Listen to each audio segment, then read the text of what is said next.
My name is Lindsay Warden, and I'm the Executive Director of the Holstein Genetic Services Department for Holstein USA. Last year I celebrated my 10-year anniversary with Holstein, and I'm really excited to have the chance to moderate our panel this afternoon. So I'll let our panelists get set up here, and we'll do some brief introductions, and then I've got a couple of questions to get us kicked off with, but I hope at least a few people in the audience will have some questions as well, so please give that some thought as we're going along here, because I definitely welcome some questions from the audience for our panelists here. Okay, so as I said, I'll start with just some very brief introductions here. I'll start on the far end there. Probably all these faces are very familiar to everyone in the audience here, but we have Mr. Leroy Egink, a former National Director of Great Heritage Holsteins in Sibley. Leroy milks approximately 50 cows twice a day and farms 400 acres of soybeans, oats, and alfalfa. As of this fall, he will have been milking 100% registered Holsteins for 40 years. That's excellent. Through the years, he's participated in a variety of Holstein programs, including classification, and he's been a member of Holstein Complete since its inception in the early 2000s. He and his wife, Colette, are celebrating 30 years of marriage in April, and they have 2 children, Sarah and Jacob. Coming my way, next we have Blake Hansen from Hansen's Dairy Farm and Creamery in Hudson. Blake's farm has been in his family for more than 150 years. After graduating college in 2000, he worked at a couple dairy farms in Wisconsin until he and his brothers decided to return to the home farm and establish their own creamery. They started production in 2004, and their products include milk, butter, heavy cream, cheese curds, and ice cream. They sell their products in 2 family-owned stores in Waterloo and Cedar Falls, as well as 45 other vendors. Blake is the herd manager on the farm, where they milk 150 cows on farm 460 acres. His breeding philosophy focuses on longevity, feet and legs, udders, strengths, and some polled genetics. One of his new ventures, he's breeding some of his Holsteins to some Wagyu for some beef production. And he's also got a few kangaroos on the farm, which would explain the kangaroo on their farm logo.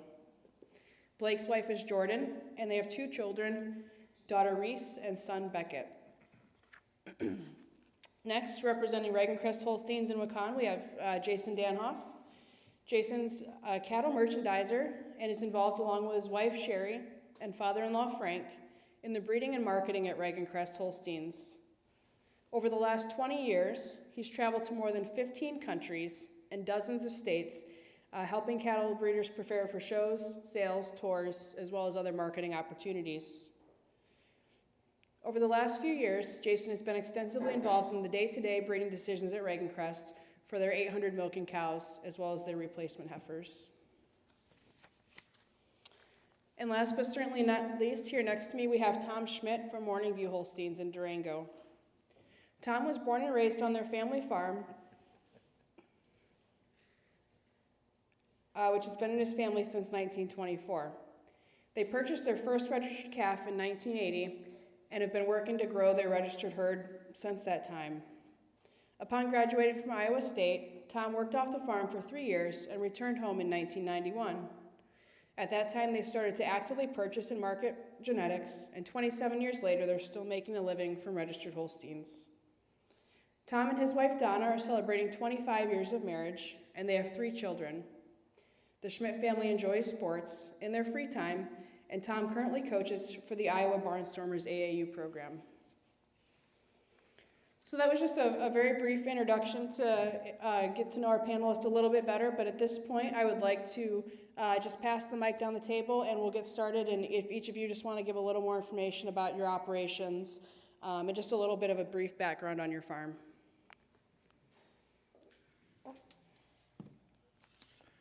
Hello, I'm Tom Schmidt, and we milk around 150 cows right now. 88 cows are in a tie stall barn, and the rest are in a bedding pack. And yeah, we actively try to market our genetics, whether it's through embryos that we sell overseas, through Bulls AI, and then we also sell a lot of 2-year-olds privately, and then also consign to consignment sales. So we do a lot of embryo transfer and try to make as good an animal as possible. I'm Jason Danhoff, representing Reagan-Crest Farms. We're milking approximately 820 cows right now. Just finished a new addition, hopefully be up to about 1,000 cows here in a couple months. We also try to keep up with marketing opportunities with registered Holsteins. We try to cover a little bit of multiple different avenues, I guess, whether it's genomics, show type, or just solid pedigrees and nice replacement individuals. And some polled red genetics, some of the other niche markets also. Try to have a little bit of something for anybody that might be interested in Holstein genetics.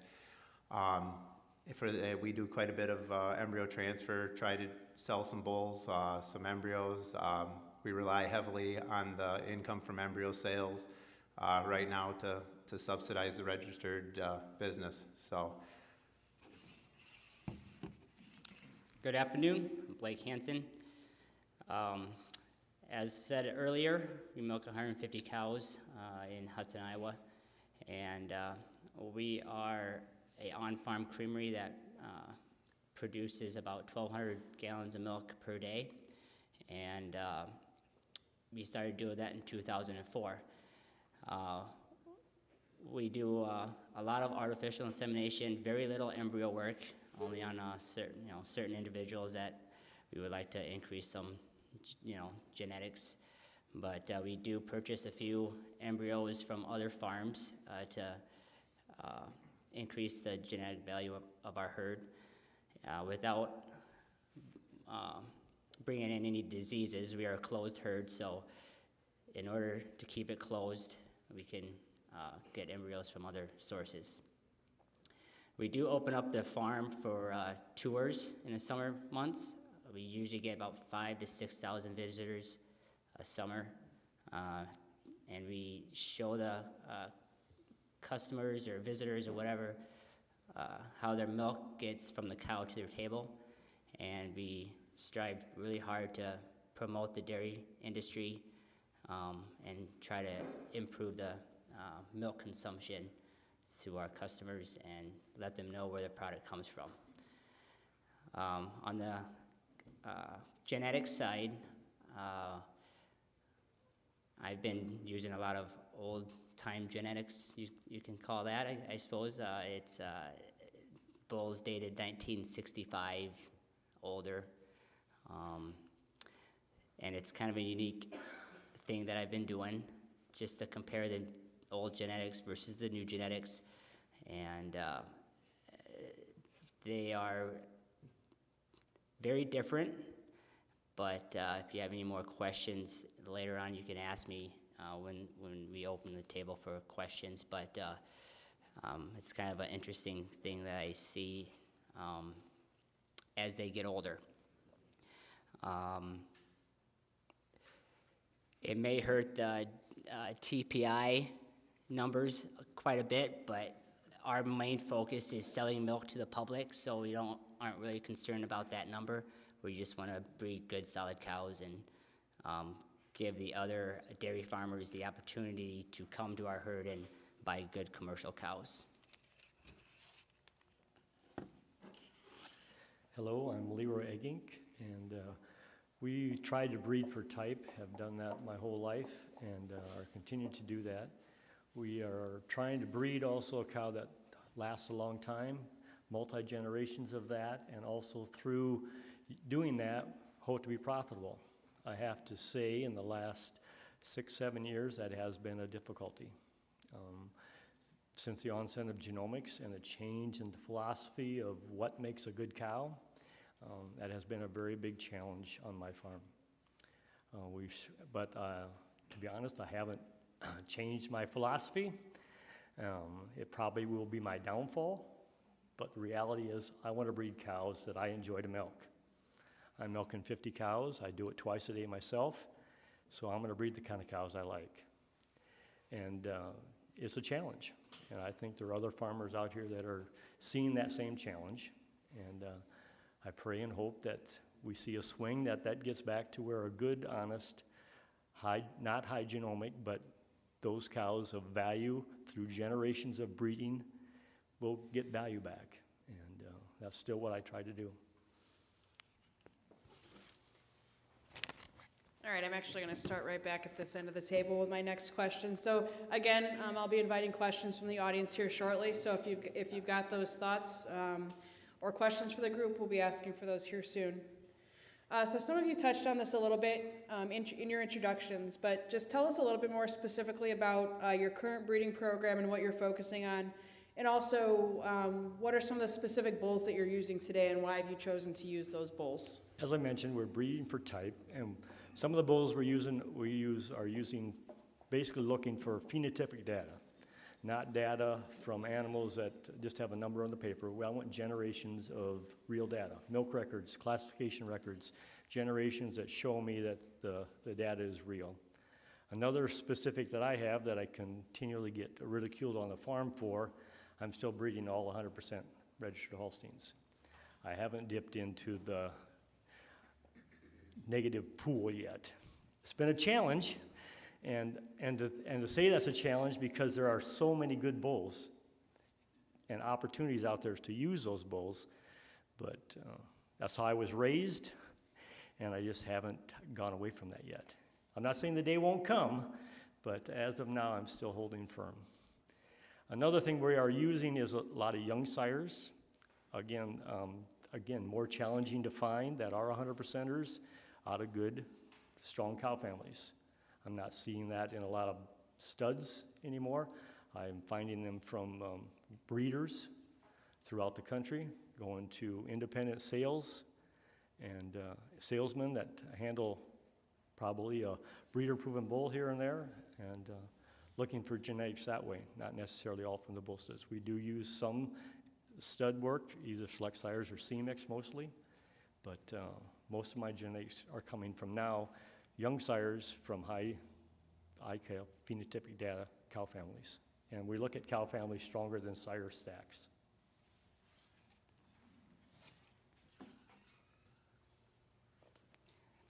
My breeding program consists of 98% of the sires that I use is proven.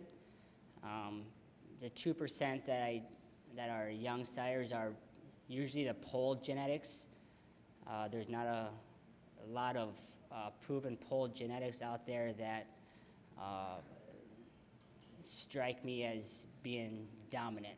For some reason, the polled genetics are not as good as the horned, the production and type traits and all that.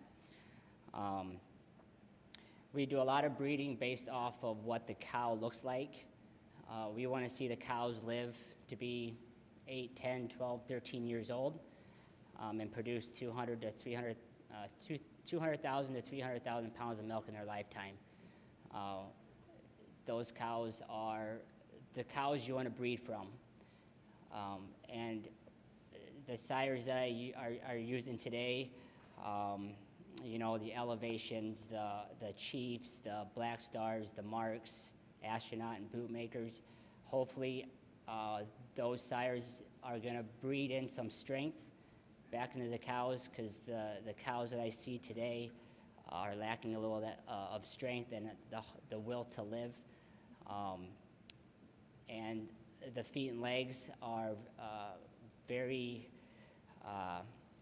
good on those old genetics. And production-wise, they are pretty much the same as any other genomic animals we have on the farm today. So with the quality of feed that we've had produced over the years, the milk production is pretty much the same. I've got a few 2-year-olds of the older genetics that are midway through their lactation, their first lactation, and they're doing just fine production-wise, component-wise. They're doing really good compared to the other herd mates. So my main goal when I select bulls is for strength, feet and legs, udder, and rumps. Those are the few things that I look for when bull selecting.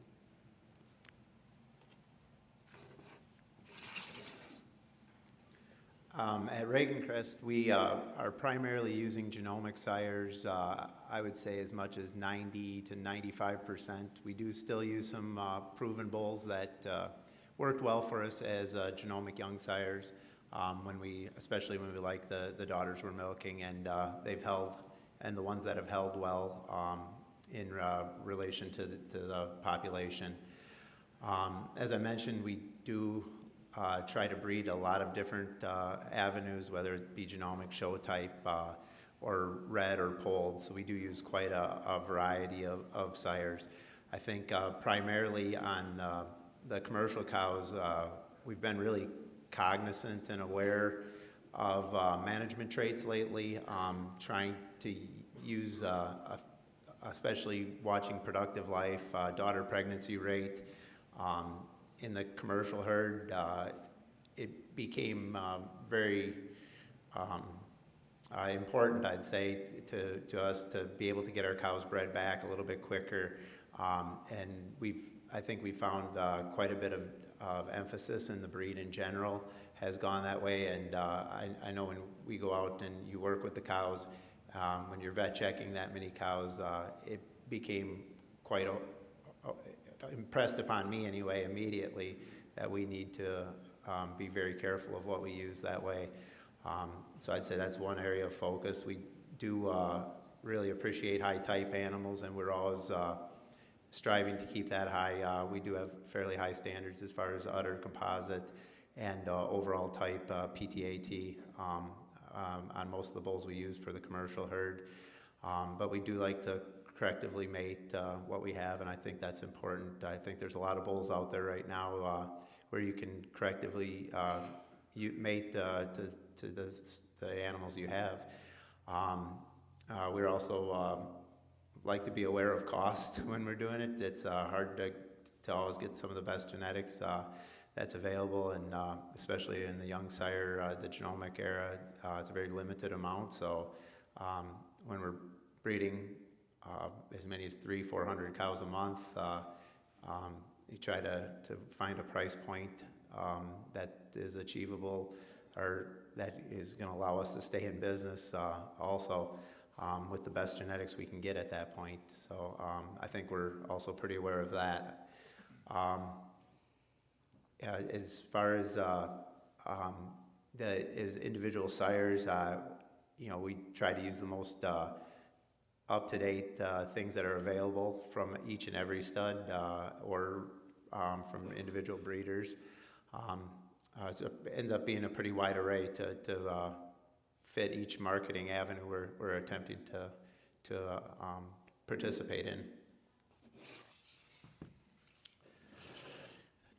At Morning View, it's pretty simple. A good friend of ours said maybe 10 years ago, he said, "Schmitty, your program is really simple." After following it a couple years, the only thing you do is take the best cow families that you can work with and just try to mate them up to good bulls. And basically, yeah, he's exactly right. We try to breed a balanced cow that's going to give a lot of milk, that's going to become an excellent cow, and do it really, really easy. When you say all of those things, all of the genomic numbers, all of the DPR numbers, all the productive life numbers, all of that information that we get now is a huge plus for us to try and do that. The sires that we use are 100% genomic sires. Back in 2009, when genomics were just coming out, we had a friend that we did a lot of marketing through, and he sat in our office and said, you're going to have to start genomic testing. And I said to him, there's no way that little piece of hair is going to be that accurate and tell you all of those things. And he looked at me and shrugged his shoulders, and he said, it doesn't matter, you're going to have to do it.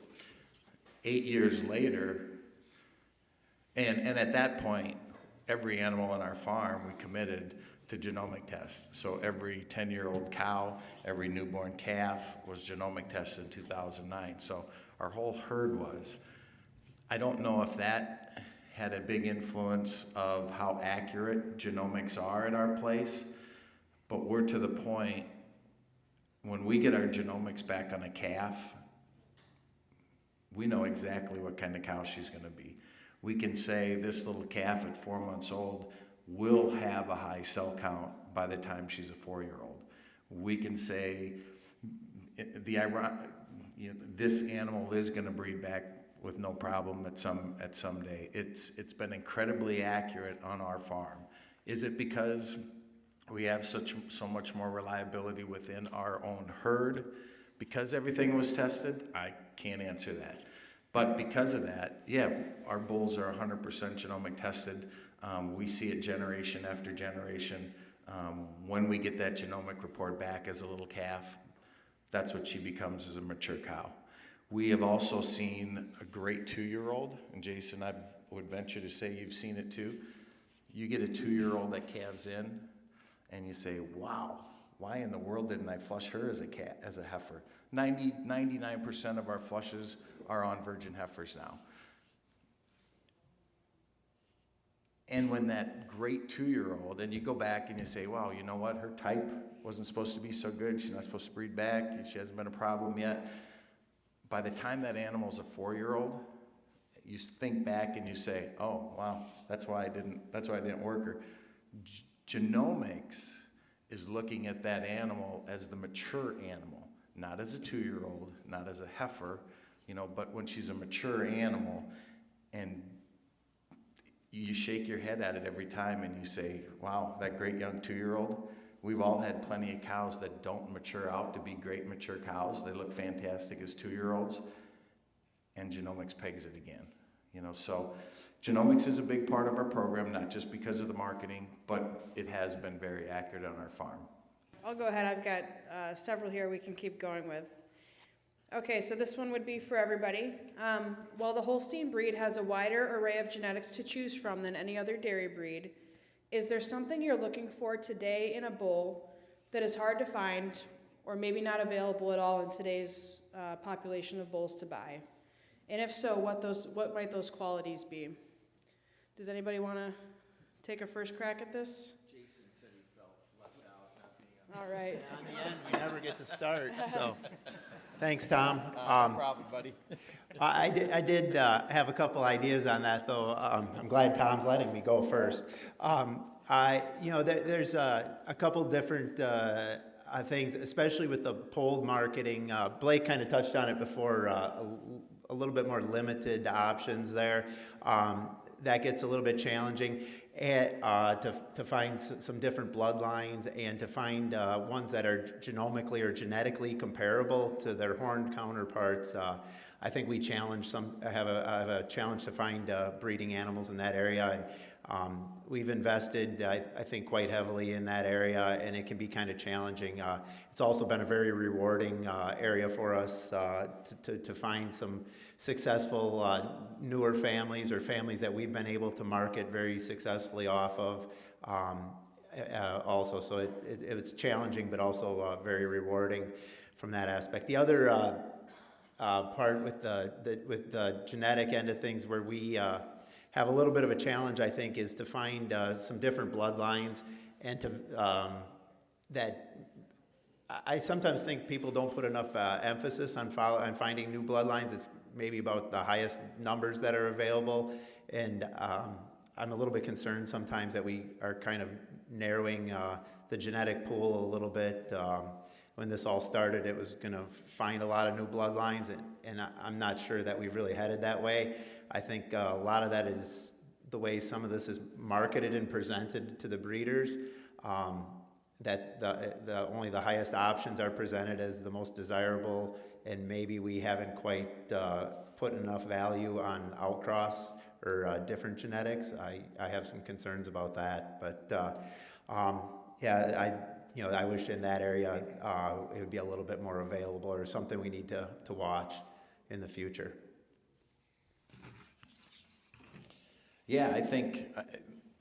I think as a breed concern, my biggest concern is just that, the inbreeding road that we're going down. What makes our Holstein breed great is the diversity that we have throughout the United States.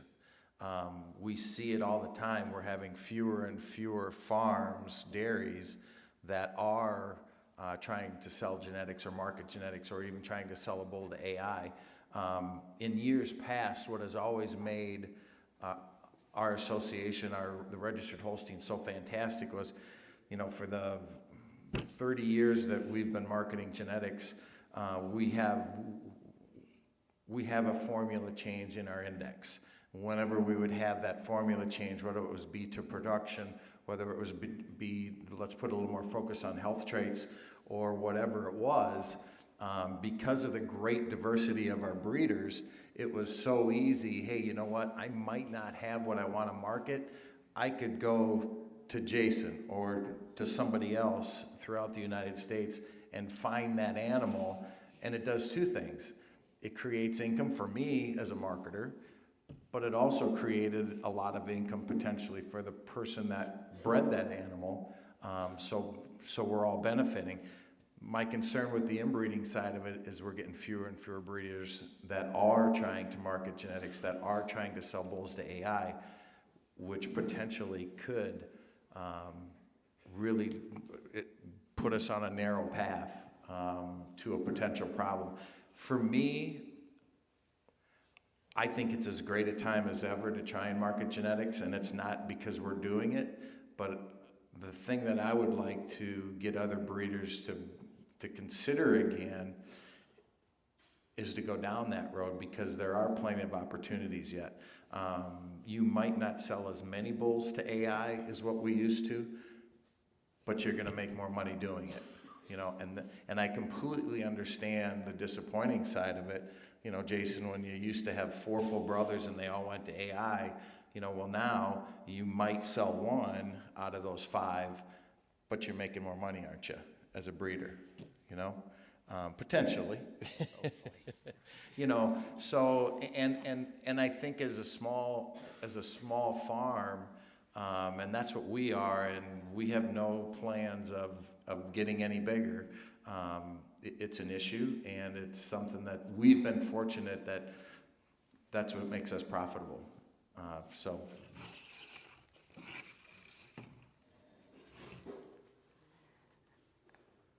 Jason touched on the polled topic also, finding that good proven polled bull that carries a high type.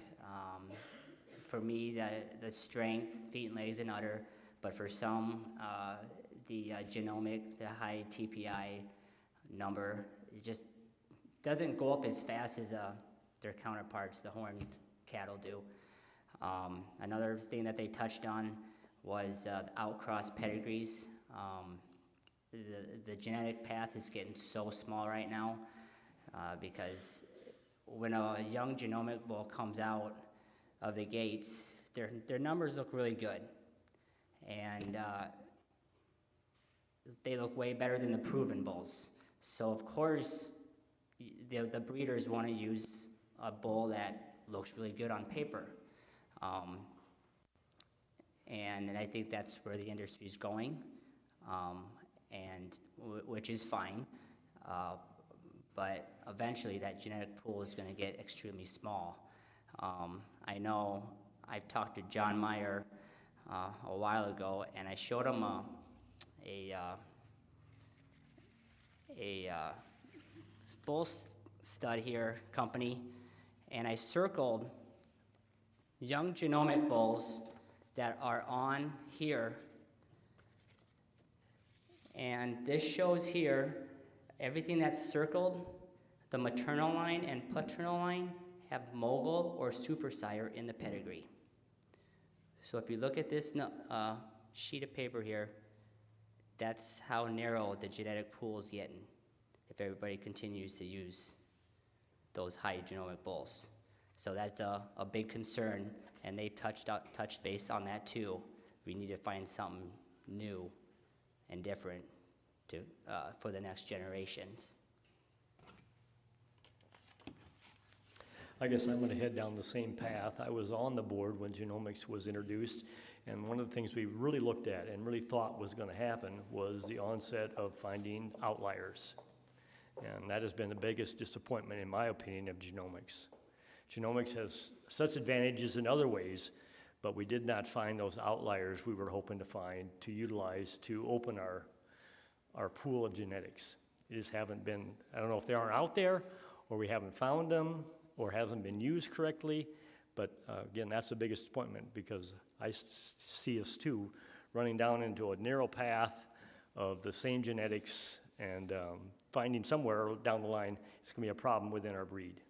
That's one of my concerns. As I said earlier, another concern I have personally, and again, that's a personal deal, is 100%. In the last 4 or 5 years, I've just seen that pool, again, being smaller and smaller for me to choose from. So that's another concern I have. Okay, thank you very much. Any questions from the audience? So with the introduction of genomics, another term that's been introduced is AI pre-released bulls. If you play in that field, how do you navigate access to these bulls, and how do you incorporate that into your breeding program? We use pre-release bulls, but it basically comes down to a thing of roughly when a bull gets to be a year of age. Hey, I go to the Holstein Association genomic young bull list, and I track them, and when they get to be about a year age, if there's a bull there that I like, that I would be interested in using in, I would contact the AI stud and see if it's a possibility to go ahead and get semen on them. So, but yeah, we use pre-release sires. So it's basically it's pretty simple. You know, just contact the AI company, and there'll be a contract before you use the semen. You know, so it's not like a free agent bull,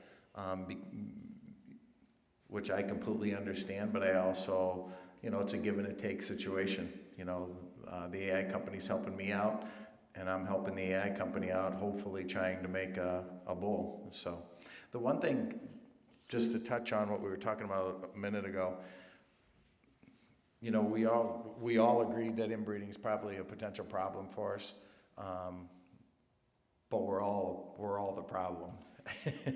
We want to throw stones at different places, different people. Jason, what bulls do you use? The highest bulls you can possibly get, you know, for the most, somewhat. I'm cognizant of it, though.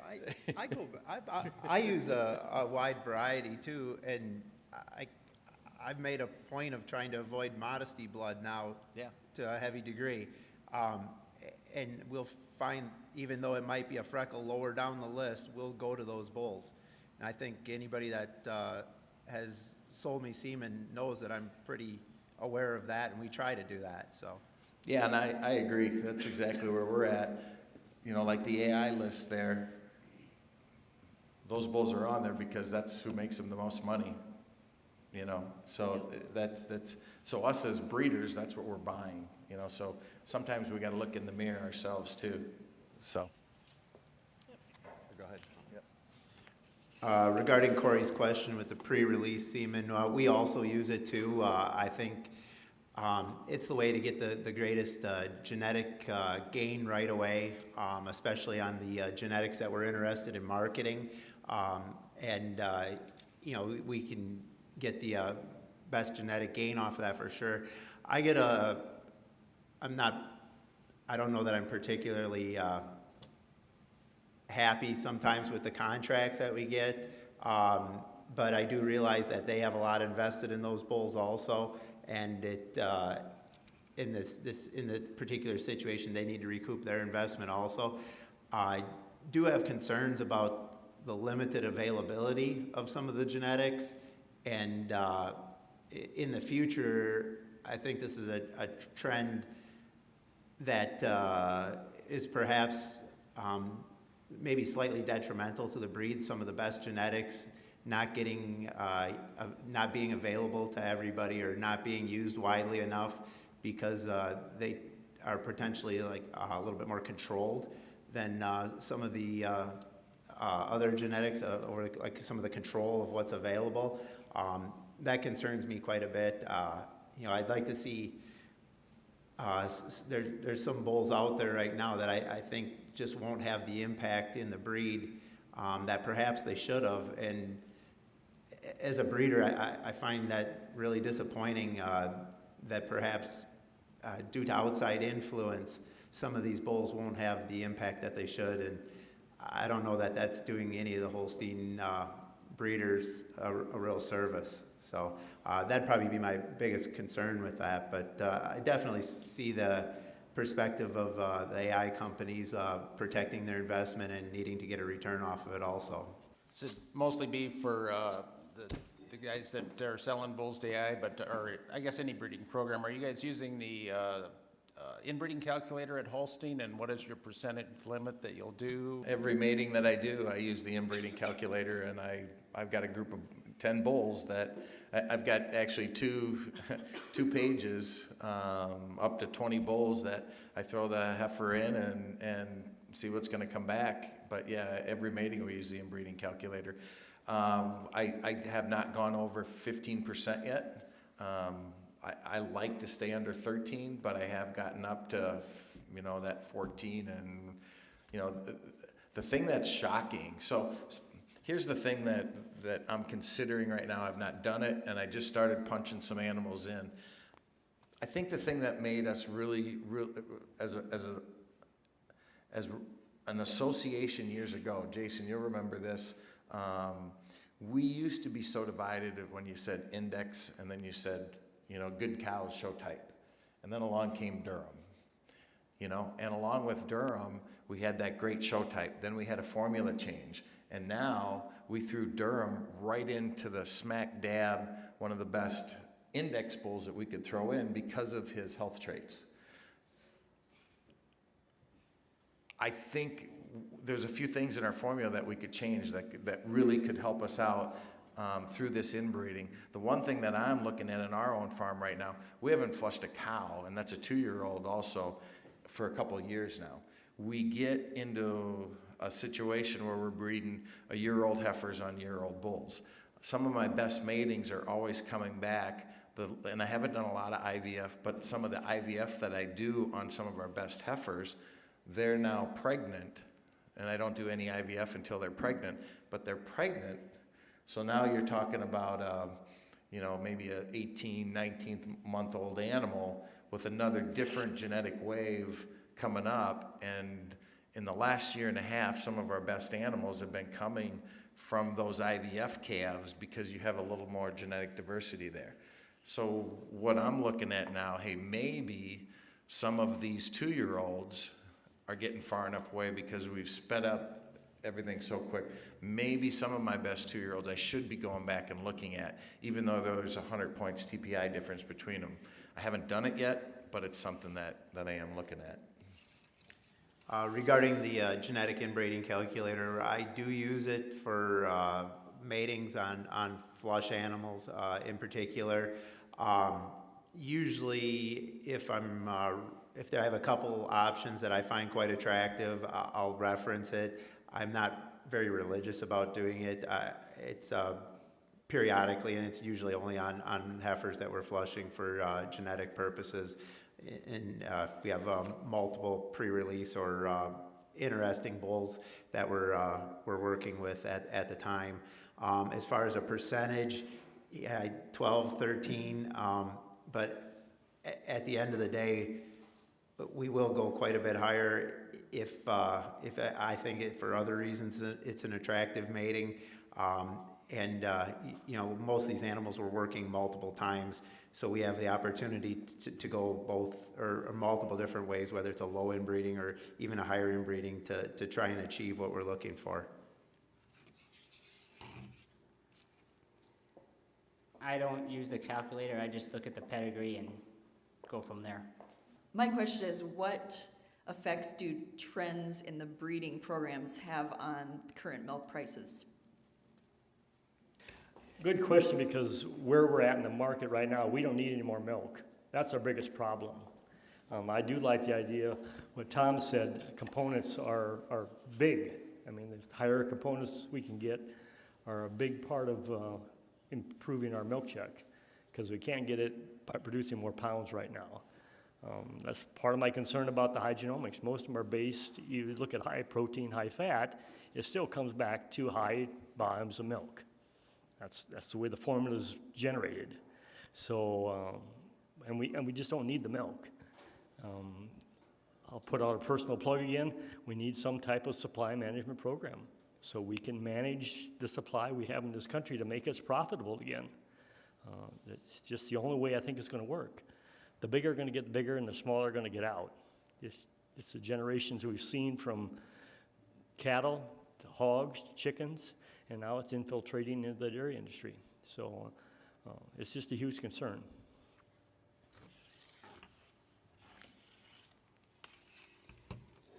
Yeah, it's a big concern, and I think it's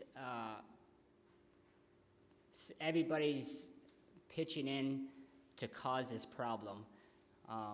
Us dairy farmers, we wanted to get a lot of milk out of our cows, and we got that by feeding them a good, high-quality feed. And then you got sex semen coming in, causing more females, which in turn causes more milk, and then also causes the price of dairy replacements to, drop because there's so many heifers out there.